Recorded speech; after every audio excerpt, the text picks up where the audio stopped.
My childrens, we are all here together today to commemorate the memories of that French boy's hair.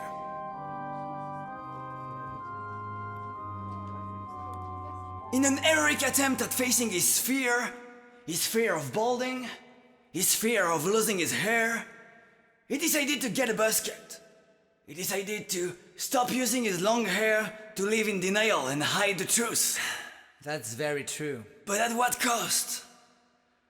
At what cost? The poor child is ugly now. I'm sorry, what now? But at least, people will stop saying that he looks like Jesus all the time. Well, even though it also means that he is losing the only bit of charisma he ever had. Oh, come on! But it's okay. It's okay. It's okay, my child.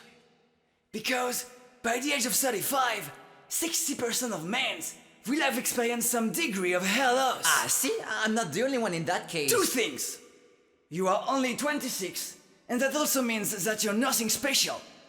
You're just like most men. Come on, man. I'm not even bald yet. I'm like just slightly receding. Sure, my child. Sure. But once it started, it will just keep going. And you know that. And that's what he's really afraid of.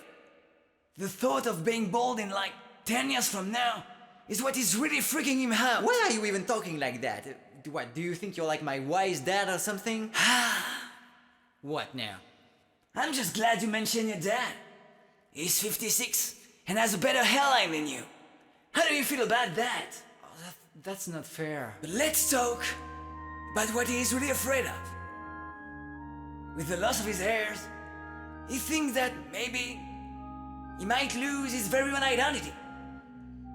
He's afraid that no girl will ever find him attractive again. He's afraid that he will never find love ever again.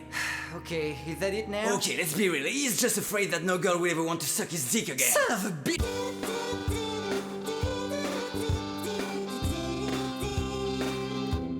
I'm a personification of his thoughts, by the way. Yep, they got it. You don't need to explain.